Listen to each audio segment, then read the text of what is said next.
always said the only constant is change in college football, but over more than 150 years, there have been some things that you can count on. If you can run the football, you have a chance to win. And boy, do we have guys who can do that in this one. Welcome to the home of the Alabama Crimson Tide. Tuscaloosa, Alabama, Saban Field at Bryant-Denny Stadium. As we'll see a squad from the Big 12, the South Carolina Gamecocks, taking on the 18th ranked team in the land, the Alabama Crimson Tide. For EA Sports College Football, I'm Reese Davis, joined here in the booth by a couple of legends, and yes, we do use that term loosely. David Pollock from the University of Georgia and former Gator Jesse Palmer. Guys, let's get down to the field. And the Gamecocks will get this season underway as toe meets leather.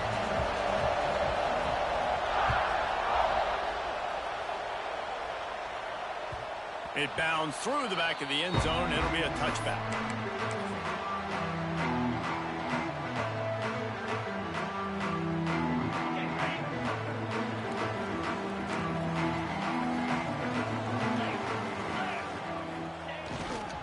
Running back searching for a hole.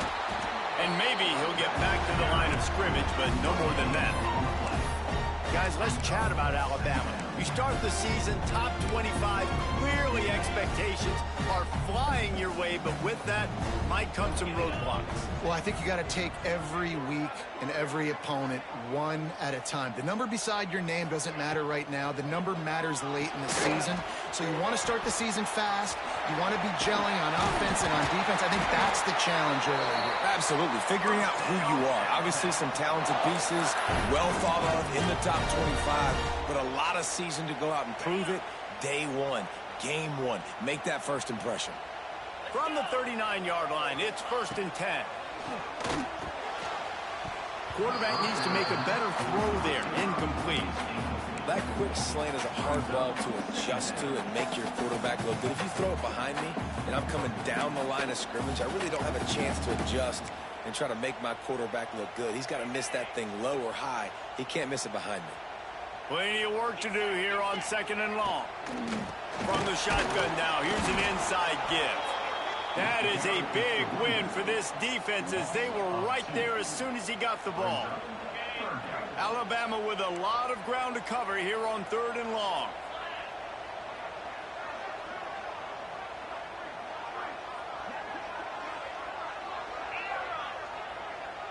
To throw, it's Russell. Quickly to the tight end. That'll get the job done and move the chains, and they'll mark the ball at the 45.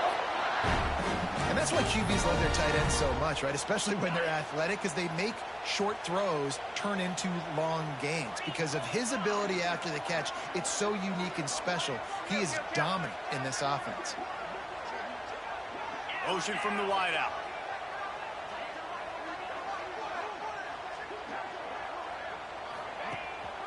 Looking for a physical attack from the gun. And he never had a chance. Just stopped cold as soon as he got it. Let's talk about Alabama. One of the big storylines coming into this year was the rising temperature of the coach's seat. And the process of cooling things off starts now. All offseason, this coach has said the right things. I'm not worried about it. I'm not focused on it. I'm just worried about our team. But, David, let's be real. He's got to win games. There is an expectation at this program to win. And if he doesn't start fast this year, that hot seat's only going to get hot. No, and then the chirping starts, and everybody's going to be talking about his job. The pressure builds, and then what happens? Sometimes you lose the locker room, so important to get off to a good start. Try to quiet some of those haters and some of those doubters.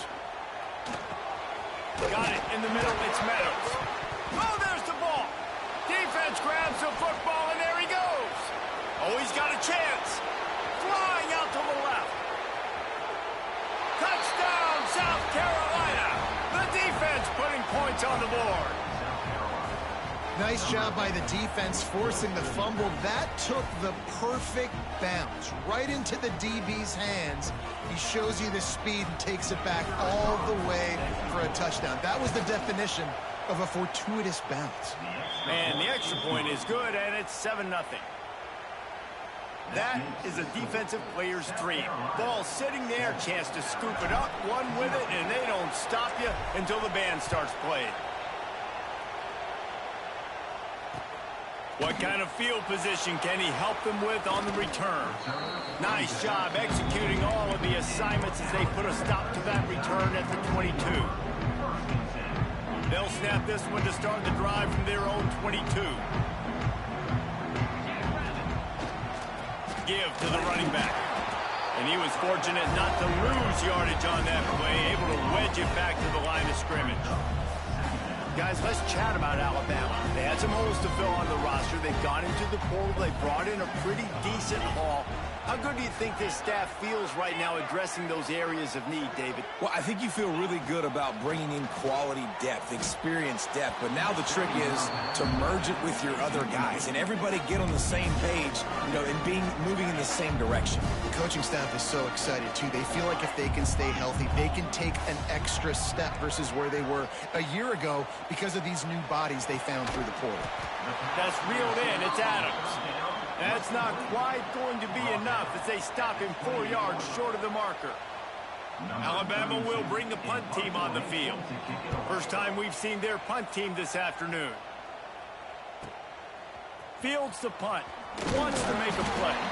Coverage team gets the job done, and they'll mark him down at the 38-yard line.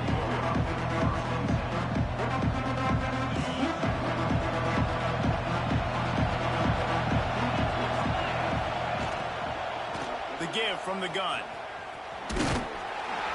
Pretty good effort on that one to work his way up to the 42.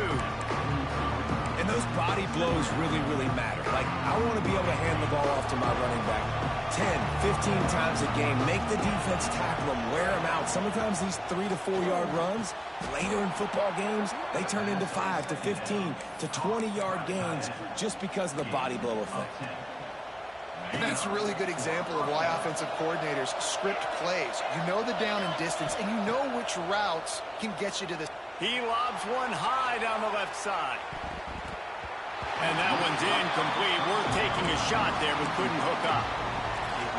And I think on that last play, that's an example of the quarterback trying to predetermine who he wants to throw to, and instead of letting the defense dictate who gets the ball. Man coverage, that guy was not open that time out on the perimeter of the field. Still, he gave him a chance, but that thing had incompletion written all over from the moment the ball left his hand.